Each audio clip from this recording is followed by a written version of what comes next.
Yo, what's going on, everybody? It's your boy Naruto Explained here, bringing you guys another Boruto Naruto Next Generation discussion. And now that Ada has erased everyone's memories of Boruto and made them think that he killed Naruto, which forced him to become a rogue ninja, the question on everybody's mind is who will train Boruto now that he's a rogue ninja, since Sasuke thinks that Boruto killed Naruto? Well, one name being floated out is Kashin Koji, and whether it be because people just love the idea of Jiraiya's clone training Naruto's son, and you get like the whole nostalgia factor of Koji training Boruto the same way that Jiraiya trained Naruto, and you're able to pay off that right there, or just the fact that Kashin Koji, despite being a car inner, Kashin Koji had a lot of those shinobi elements. A lot of people are completely fascinated by the possibility of Koji coming back in a major way, saving Boruto and being his teacher. And there are quite a few pros and cons to this. I can definitely see why a lot of people want this to be discussed and why they want this to be a possibility. The number of skills that Boruto can learn from Koji is only rivaled by someone learning new skills using Skillshare, which is going to be the sponsor of today's video. This video is going to be brought to you by Skillshare. Just as Sharingan users are always upgrading themselves by copying ninjutsu with their Sharingan, you should be doing the same using Skillshare, because in 2023, traditional work and jobs aren't one size fit all, and Skillshare allows you a chance to learn new skills that can help you take a hobby and turn it into a profitable side hustle, and help you learn how to design a career that fits you. No goal is too small, and with Skillshare, what might seem like a mountain to you today will feel like a molehill once you start using Skillshare. Thinking about the future can be intimidating, but Skillshare helps take the pressure off by starting small and giving you the tools to start taking that first crucial step towards your goal. For me personally, the classes on Diversify Your Income and Earn Passive Income tool stood out to me because it's something that I'm currently trying to do, but I know I'm not foolish enough to think I know it all, especially when it comes to trying to build my own website, which is something I want to have up and running by the end of this year. So for me, I'm going to be taking Mimi Chow's courses because that's something that adds real value to my goals that I want to accomplish. The same with the class on creative confidence and silencing your inner critic, which my guy Isaiah, who helps me out occasionally with editing, can tell you that's a huge problem for me because I am literally my worst critic. I cannot stress this enough. Even if you're not looking at this from a creative perspective like I am, if you're somebody that wants to gain new skills to help you in your current employment, Skillshare has hundreds of career-focused classes that will be of huge benefit to you. And just to get personal with you guys, at my last employment when I was running social media, they required me to learn how to use After Effects and Adobe Photoshop. I took those classes here over on Skillshare. The first 1,000 people who use my link will get a 1-month free trial of Skillshare. Thank you again to Skillshare for sponsoring today's video.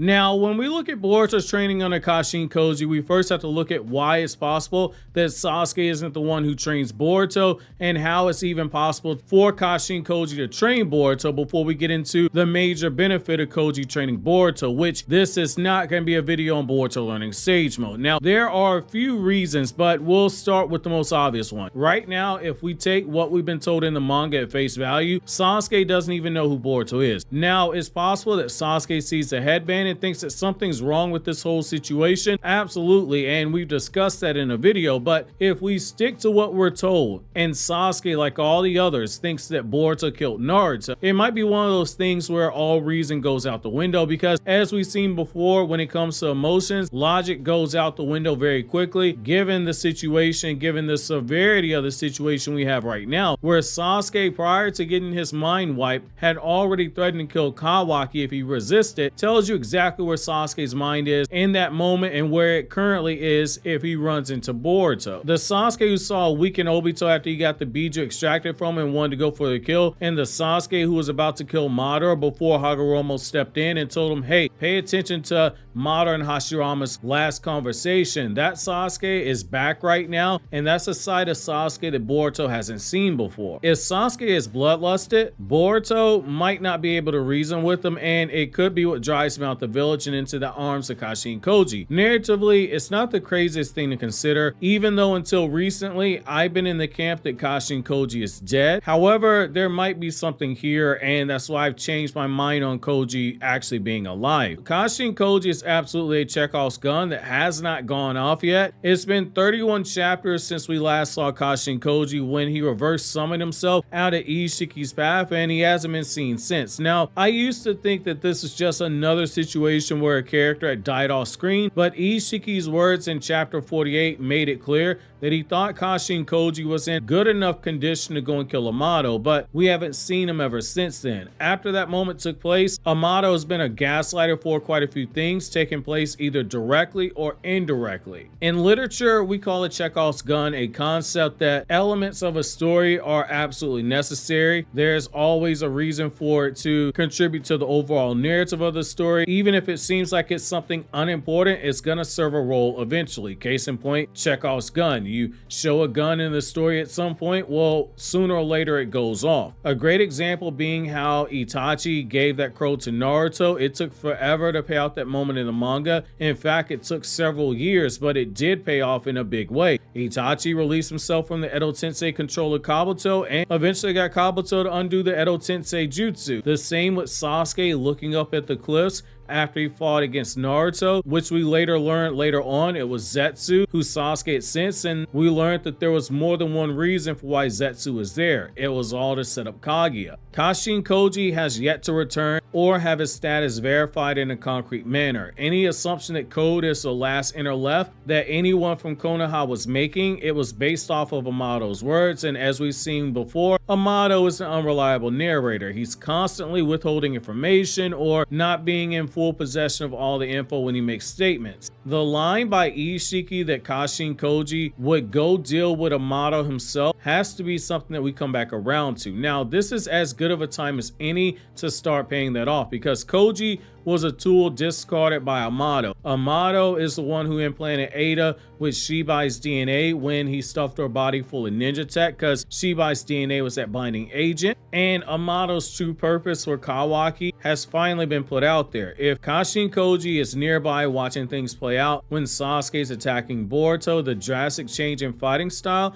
is going to be something that alerts Kashin Koji that something's going on, because even if in his mind Boruto is the vessel for Ishiki who was raised by Jigen, not seeing any of the ninja tech and likely not seeing Boruto go on the offensive is going to be a red flag, likely large enough to make him step in. And the foreshadowing that Kashin Koji would train Boruto has actually been there for quite a while now if you go back and read the manga closely. So in chapter 16, Kashin Koji stated that he felt as if he was linked by destiny to the Land of Fire, which on the surface level we know is because he was Jiraiya's clone, but Naruto as a series constantly plays with hidden messages behind statements. Surface-wise, it made a lot of sense. Jiraiya searched for a child of prophecy, and that search took him far and wide. Kashin Koji was on a search for something in the Land of Fire, surface-wise because it was him looking for his identity. However, going deeper, we have Boruto, who is in the midst of his own prophecy taking place, but also has another prophecy via what Taneri said, with this Jogan being the Star of Hope, and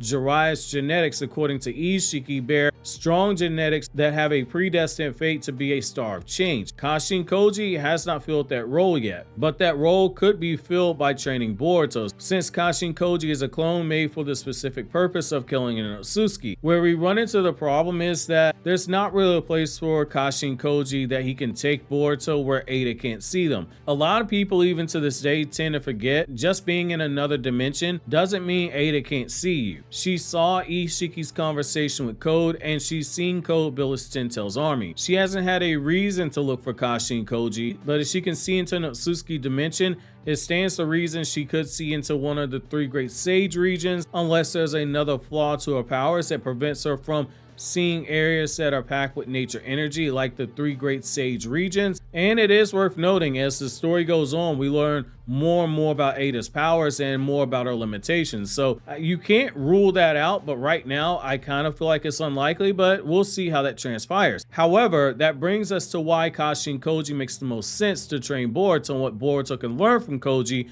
especially if, as I said in the start of this video, it's not necessarily Boruto learning Sage Mode from Koji. So let's be clear, Kashin Koji and Sasuke, if you look at it on the surface level, they both have the issue of training a genius like Boruto. It isn't necessarily hard, anybody could do it. He picks up on ninjutsu pretty quickly, and you have to constantly challenge him or else he gets bored due to how quickly he is able to actually pick up on stuff. That being said, while this certainly means it's not a Naruto situation where Naruto had to relearn all the basics that he should have already known, like how to break out a genjutsu and then getting trained by Jiraiya, Boruto is in a spot where only Kashin Koji can train him out of all the characters we've seen in the manga so far. Unlike Sasuke, Kashin Koji has true knowledge of karma. Yes, Sasuke's fought against Jigen, who had the karma seal, and he's fought against countless Otsutsuki, but that's not the same thing. He was right there in car watching his Jigen train not just Kawaki,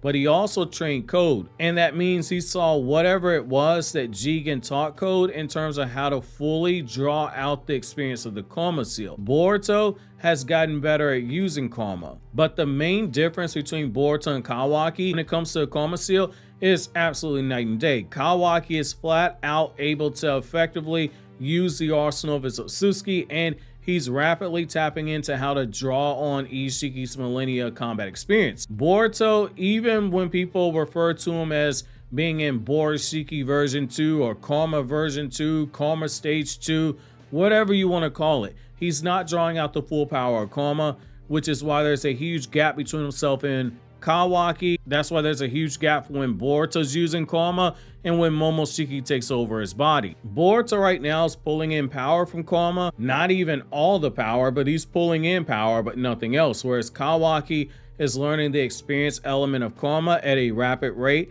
and he's combining that with drawing out the full power of karma. But as we've seen, he probably should have paid more attention to those chakra control drills via meditation that Sarada was trying to teach, because he burns through his chakra way too fast, which ironically makes him a lot like Sasuke in part 1 of Naruto. However, mastering this power isn't something that Sasuke can teach him. It'd basically be wasting time trying to figure out alongside Boruto how to draw out that experience element, because neither one of them are actually familiar with it. However, Kashin Koji would have a blueprint for it because he would have seen Jigen train Code. I think that's going to be the focus of Boruto's time skip training. Whereas Jiraiya taught Naruto the basics and then tried to teach him how to tap into the power of the Nine Tails, because Jiraiya knew it would be the key to Naruto surviving the Akatsuki hunting him down. Jiraiya's own clone is being given the benefit of having to focus solely on training Boruto on how to tap into the power of karma properly, because otherwise he isn't going to survive a battle against Kawaki, who is not only out to kill him, and without fully tapping into the karma seal, Boruto won't even be able to actually save his parents. Kashin Koji and Boruto, they would make for very strange bedfellows, but